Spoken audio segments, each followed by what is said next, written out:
Welcome to Mediocre Gaming, and today we're playing The Division 2. Well, good morning, good afternoon, good evening, and salutations. Today, progress in year 1. Let's get to it.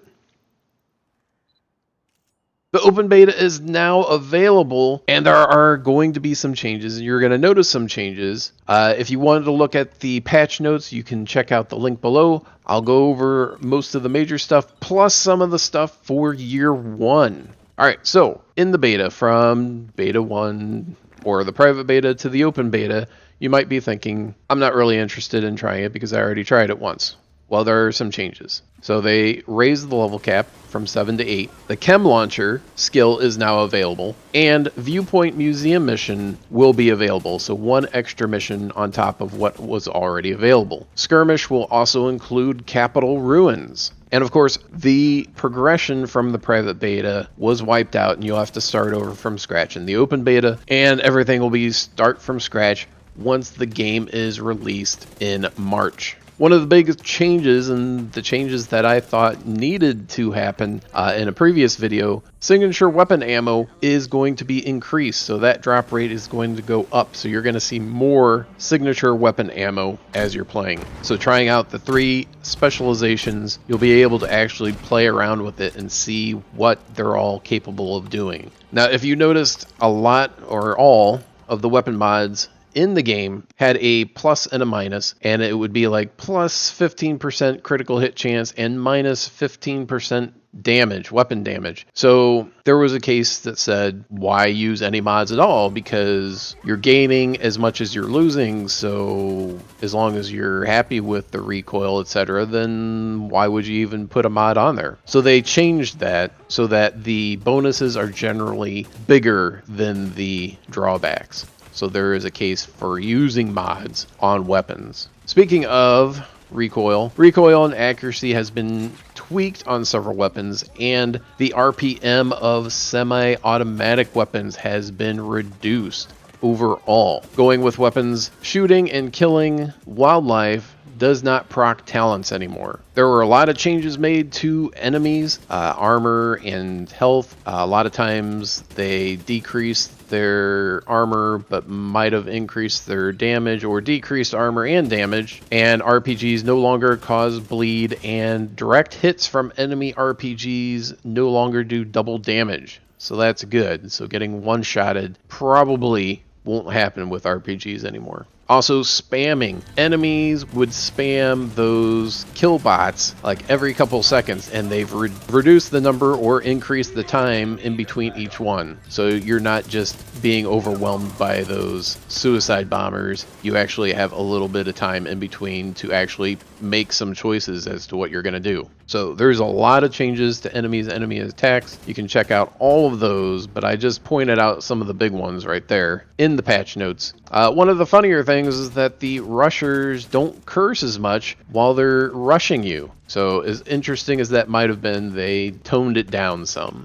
They also decreased the maximum distance NPC medics will travel to revive their allies. So no longer will they go from one corner of a building to another to bring their allies back. Of course, you will receive more damage going cover to cover than before, whereas before you were almost immune to damage going cover to cover. Now you're going to see more damage, especially when you're going out into the open. Alright, that is the bulk of the changes going from the private beta to the open beta. And what about the full release? Now there is actually a case to get the year 1 pass, so the gold edition or the ultimate edition. Now if you've already gotten the standard edition and you say, oh man, I want to change my mind and I want to get that, and you find out there's no upgrade policy for it, you'll find out that after the game launches that you will be able to get the year 1 pass separately. Alright, so year 1 pass holders will have early access to the game. So they'll be able to play 3 days early. When the new episodes launch, or DLC, depending on how you look at it, they will get 7-day early access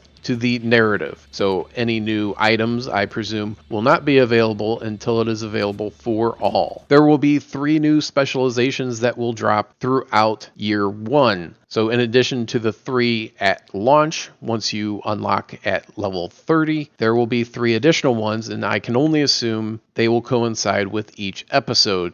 although not necessarily the case. They may all drop at once. So 3 new specializations. You can try and guess what those are. It might look like a heavy machine gun as one of them, but we really don't know, and we won't know until they actually let us know further on. There are going to be trophies, little danglies that hang off of your backpack, and I'm glad that they had a little bit of fun with it. There's probably going to be some that are more, serious minded, but there are some that are just really, really playful. It's a hot dog that looks like a dog, and a hamburger that looks like a panda, and a cat donut, and bunny fries, and so it looks really interesting. So year 1 pass holders, in addition to getting early access to content, they also have access to cosmetics that you wouldn't have had otherwise. Now, talking about the game, we do need to talk about monetization. Now, 2 forms of monetization. The year 1 pass is one of them, so you pay extra for that early access and access to some of the cosmetics. And then there is the premium vendor. There's going to be a premium vendor like there was in Division 1, and it is going to work very similarly to that. You play in game, you get key fragments, you get enough key fragments together, you get a key, and you open up one of these caches that will have they're calling apparel caches, and it is all cosmetic. Let's say each type of apparel cache has 100 items in it. Each piece of cosmetic has a 1% chance of dropping. So however many different items there are in the cache, they each have an equal chance. So instead of having a higher chance for the lower rarity items and a smaller chance for higher rarity, they're all flat. It's all the same. There are still going to be duplicates, and whether you buy it with real money or you get it with in-game currency, there's going to be duplicates. Now, there's items in the store at the premium vendor that if you want that, you can buy it. In addition to those apparel caches, there are going to be event caches. Event caches will not have duplicates. So whether you buy them with the in-game currency, key fragments, or whatever, or with real money, when you get those caches, there will not be duplicates. So once you get to the end and you get everything, that is it, and you won't have duplicates as you go. So that is a welcome change, at least for that. And that's it. Hope you enjoyed this video. Be sure to ring the bell before you leave to be notified of all future episodes as soon as they go live. And thank you for liking, commenting, and subscribing. And we'll see you next time. Find the tango.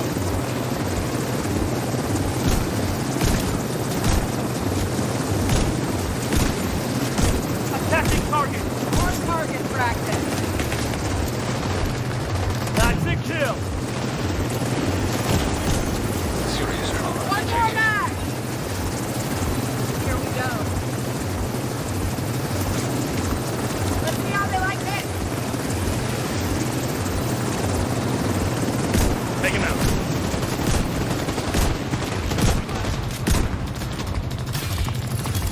They're going for it.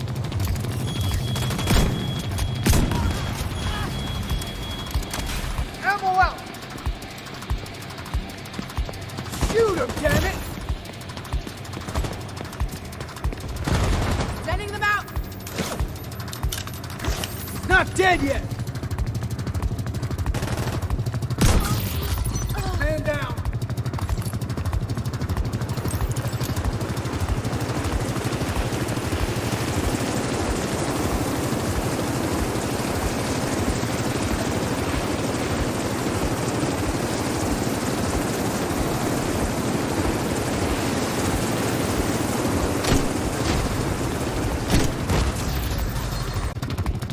On the way.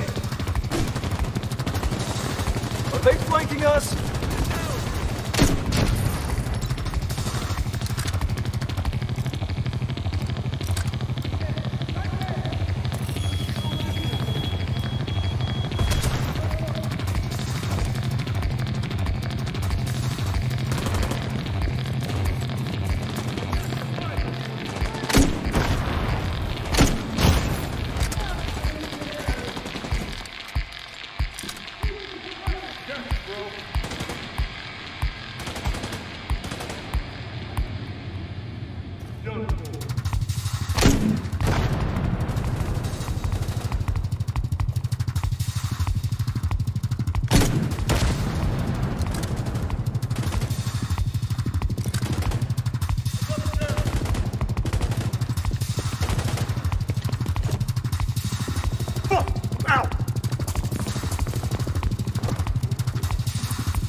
Have a backup request.